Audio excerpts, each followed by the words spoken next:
د نورې دنیا خلک طالبانو دومره منظم وي، مثلا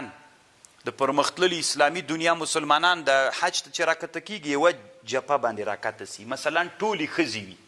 و تعلیمي ښځې وي، ټولو د خپل وطن یا بیرغ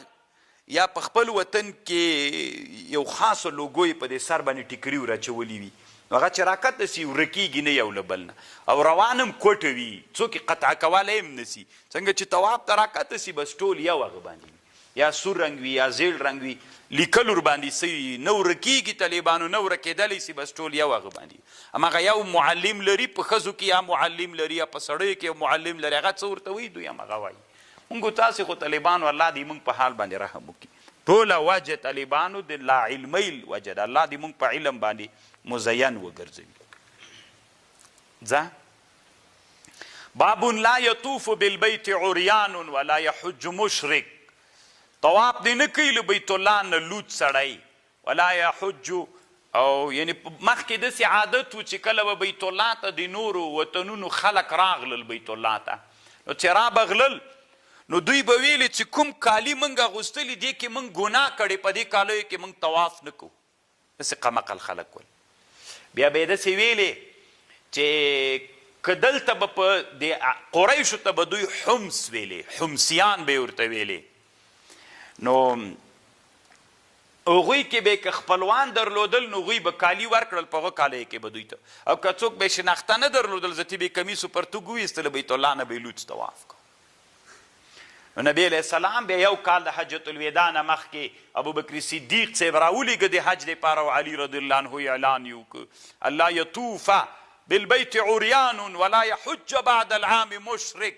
پس له دې کاله به مشرکین زتیر بیت الله حج ته نه راځي. الله طالبانو ټوله خطه د جزیرة العرب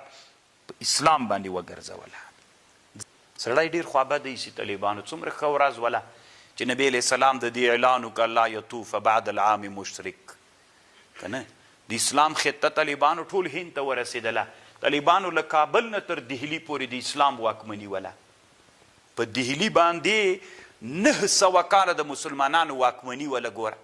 تاسې به له کابل نه چې روان سولې تر دهلي پورې بتلې، چا پلار هم څه نسو درته ویللی. نن مسلمان داسې خوشحاله ده وایي ما فتحه کړې ده، ته دې باندې ځان سره فکر وکړه پلار دې نن دهلي ته تللی سي، تا دا فکر ځان سره سته که نه چې په دهلي باندې نن د کفر واکمني د 900 کاله د اسلام واکمني وله څنګه به کیږي، بیرته به دغو مسلمانانو فکریه څنګه کیږي. زه طالبانو چې دهلي ته لاړم د مسلمانانو داسې نازک حالت و، صرف د جمعې مونځ یې کو، نور په مانځه باندې ډېر کم دا خپله د دهلي په منځ کې یو لوی جومات ته سور مسجد ورته وایي، دې طالبانو مسلمانان بیخي مانځه ته راتلل نه، مسلمانان ورځ تر بلې نه اسلام په ضعیفه کېدلو کې ده، ځکه اسلام خو داسې ده لکه اور چې سکروټې تازه ساتي. د علماو داعیان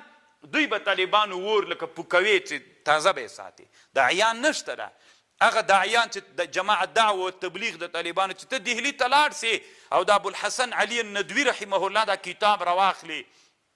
چې جماعت دعوه و تبلیغ باندې جوړ کړی، ته به پوه سي چې دلته فرض د دعوت. دا خو داعیان نسته، د ورځ تر بلې نه اسلام په یوه لویه جامعه ده چې هغه هم جامعه دارالعلوم دیوبند، هغه هم د دنیا د 100,000 بندیزونو لاندې ده، او مسلمانان دلته چې کومو وطنونو کې مسلمانان تر واک لاندې دي، په دې باندې جنجال ده ولا کې تا پلار سقاط رانه ثابت کی، او بل ورته وایي ولا کې تا پلار رانه په دې باندې مسلمان دې باندې چې موږ خپلو هغه له لاسه وتلو سیمو باندې څه ابتکار وکړو، مسلمانان څنګه به په پښو ودرو. ملا درته چېرته فکر ده، اوس خو یې بس پسې ډېر فکر سوی چې ته ودرېږه کوم ډېر پرمختللی بس دغه جي ته زه ورسم.